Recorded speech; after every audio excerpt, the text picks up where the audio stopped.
ఆంధ్ర తెలంగాణలో తక్కువ ఫీజులతో high quality results ఇస్తున్న ఏకైక సంస్థ తిరుమల్ ఐఏఎస్ ఇన్స్టిట్యూట్.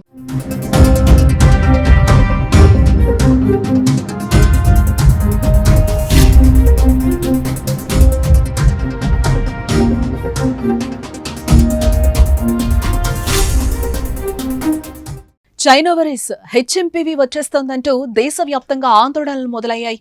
దేశంలో కేసుల సంఖ్యలు కూడా పెరగడంతో కరోనాలా కమ్మేస్తుందేమో అని ప్రతి ఒక్కరిలో భయపడుతున్నారు. కేంద్ర రాష్ట్ర ప్రభుత్వాలు కూడా అలర్ట్ అయ్యాయి. ఇప్పటికే ఆందోళన అవసరం వద్దని చెప్తూనే ముందస్తు జాగ్రత్తలు తీసుకుంటున్నాయి. చెన్నై, బెంగళూరులో కేసులు నమోదు కావడంతో తెలుగు రాష్ట్రాలు కూడా అప్రమత్తమయ్యాయి. హెచ్ఎంపీవీ వ్యాప్తిని అడ్డుకునేందుకు చర్యలు చేపట్టాయి. రెండు రాష్ట్రాల్లో హెచ్ఎంపీవీ కేసులు లేవని ప్రభుత్వాలు చెప్పి భయాన్ని కూడా తగ్గించాయి. కానీ హైదరాబాద్ లో డిసెంబర్లోనే 11 హెచ్ఎంపీవీ కేసులు నమోదైనట్టు మణి మైక్రోబయాలజీ ల్యాబ్ ప్రకటించడం ఇప్పుడు సంచలనంగా మారిందని చెప్పుకోవచ్చు. గత నెలలో పలువురు వైరల్ ఇన్ఫెక్షన్ తో బాధపడిన 258 మందికి శ్వాసకోశ వైద్య పరీక్షలు నిర్వహించగా అందులో 205 మంది ఎగువ శ్వాసకోశ సమస్యలున్నట్టుగా వెల్లడించింది. అలాగే 11 మందికి హెచ్ఎంపీవీ పాజిటివ్ ఉన్నట్టు తేలిందని మణి మైక్రోబయాలజీ ప్రకటించింది. ఈ వైరస్ తో ఎటువంటి భయం లేదని, చాలా ఏళ్లుగా భారత్ లో ఉన్నట్టు ఐసీఎంఆర్ కూడా ప్రకటించిన విషయాన్ని తెలిపింది.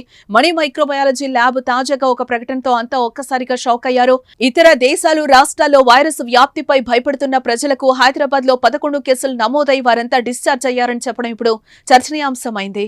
తెలంగాణ ఆరోగ్య శాఖ మాత్రం కేసులు లేవనే ఇటీవల ప్రకటించింది. కానీ ఇతర ప్రాంతాల్లో హెచ్ఎంపీవీ కేసులు ఎక్కువ అవుతున్న నేపథ్యంలో యంత్రాంగం అప్రమత్తమై నీలోఫర్, గాంధీ, ఉస్మానియా ఆసుపత్రిలో ముందస్తు ఏర్పాట్లు చేస్తున్నారు. అనుమానితులు ఉంటే శాంపిళ్లు సేకరించి అవసరమైతే పూణే జాతీయ వైరాలజీ ల్యాబ్ కు పంపాలని భావిస్తున్నారు. కరోనా వైరస్ ని ఎదుర్కొన్న అనుభవంతోనే హెచ్ఎంపీవీ విషయంలో ఎలా ముందుకు వెళ్లాలనే దానిపై కసరత్తు చేస్తున్నారు. కేంద్ర ఆరోగ్య శాఖ అధికారులతో మన రాష్ట్ర ఆరోగ్య శాఖ అధికారులు రెగ్యులర్ గా కోఆర్డినేట్ చేస్తున్నారు. మరి మణి మైక్రోబయాలజీ ప్రకటనపై ప్రభుత్వం స్పందన ఏంటో చూడాలి. ఇక ప్రజలకు కూడా ఈ వైరస్ పై భయపడాల్సిన అవసరం లేదు. కానీ జాగ్రత్తలు మాత్రం పాటించాలని వైద్యులు సూచిస్తున్నారు.